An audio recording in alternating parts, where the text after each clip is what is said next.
देखिए, ये भी आपको जानकारी मिली। यहाँ पर आज शानदार तेजी देखने को मिल रही है फर्टिलाइजर स्पेस में। पहले समझ लेते हैं कि इसके पीछे की वजह क्या है, फिर आगे कुछ और भी स्टॉक्स और खबरों पर चर्चा करेंगे। तो फर्टिलाइजर शेयरों के लिए कौन से ट्रिगर हैं जो आज तेजी का काम कर रहे हैं, ये पूरी डिटेल रिसर्च लेकर शरद हमारे साथ जुड़ चुके हैं। शरद, बताइए। जी बिल्कुल, जो अभी इम्पॉर्टेंट न्यूज़ ये है कि फर्टिलाइजर स्टॉक्स में दो कारण हो सकते हैं उनके अच्छी बज़ करने में और दिन के ट्रेड में जो है, जैसे आरसीएफ फैक्ट, ये सारे स्टॉक्स में जो है लगभग 4 से लेकर 6% तक का ग्रोथ देखने मिला है।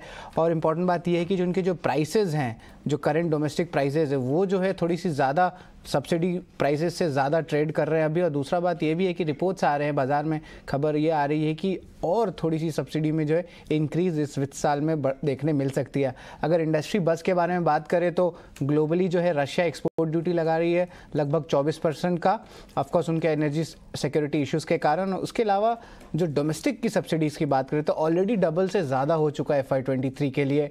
और आगे जाते हुए जो है यूरोप में भी गैसप्रॉम, जो रशिया की पाइपलाइन है, वो कह रहे हैं कि वो बंद करने वाले हैं। तो उसके कारण क्या होगा कि आपके नेचुरल गैस प्राइसेस इंटरनेशनली भागेंगे और उसके कारण फर्टिलाइज़र प्रोडक्शन पे भी इम्पैक्ट पड़ेगा और फर्टिलाइजर के जो प्राइसेस है उसमें बढ़ोतरी मिलेगी।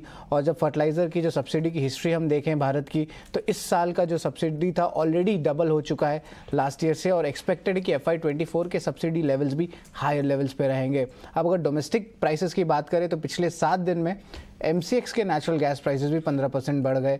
और अगर इंटरनेशनली देखें तो वो लगभग 10 से लेकर 12% का जो ग्रोथ है 7 दिन में वहाँ पे भी देखने मिला है। तो ये सब सारे इंपॉर्टेंट फैक्टर्स के कारण जो है फर्टिलाइजर स्टॉक्स में जो है अच्छी तेज़ी देखने मिल रही है। और इंपॉर्टेंट बात यह है कि आगे क्या होगा फर्टिलाइजर इंडस्ट्री के लिए, इस पर हम फोकस करेंगे। सबसे पहला बात यह है कि अगर एक्सपोर्ट ड्यूटी लगेगा तो हमारा जाहिर से है कि कॉस्ट ऑफ इम्पोर्ट बढ़ जाएगा, $70 प्रति टन से बढ़ेगा। और सब्सिडी जो है FY24 के लिए ये भी एलिवेटेड रहने वाली है। और जो डोमेस्टिक इंडस्ट्री हालांकि इंपोर्टेड फर्टिलाइजर्स को धीरे धीरे स्टॉकअप कर रही है, तो सिक्योरिटी इश्यूज़ का कोई टेंशन नहीं है। पर हमेशा याद रखिए, जो ग्लोबल प्राइसेस होते हैं और डोमेस्टिक प्राइसेस होते हैं, दोनों में एक डिफरेंशियल रहता है। हमेशा डोमेस्टिक प्राइसेस बढ़े रहते हैं, तो इसलिए जो है सब्सिडीज़ परपेचुइटी लेवल पे चलती है फर्टिलाइजर्स के लिए।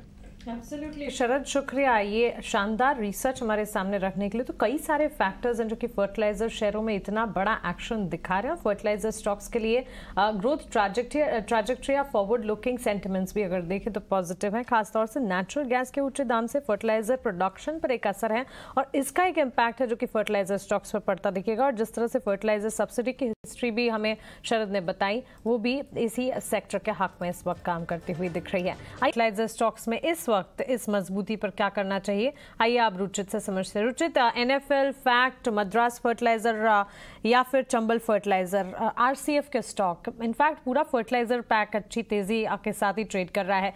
इस तेजी में आप प्ले आउट करने का एक चांस बनता भी है या फिर ओवरबॉट हो चुके हैं स्टॉक्स और यहाँ पर अगर किसी की एग्जिस्टिंग पोजिशन है वही इंटैक्ट रखें?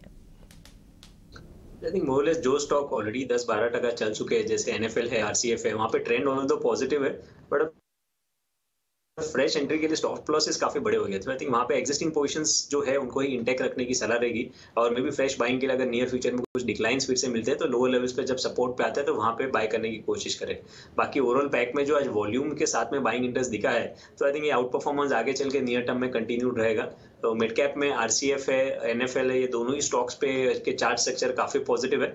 और नो इवन थोड़े मिड लार्ज में देखें तो कोरोमंडल इंटरनेशनल भी एक ऐसा स्टॉक है जो ऑलरेडी बीटन डाउन है, जहाँ पे हमने रिसेंटली एक अच्छे करेक्शंस ऑलरेडी आते हुए देखे हैं। सो वो भी एक ओवरसोल्ड जोन में है। सो पुल बैक मूव के लिए कोरोमंडल इंटरनेशनल में भी एक अप मूव हम नियर टर्म में एक्सपेक्ट कर सकते हैं।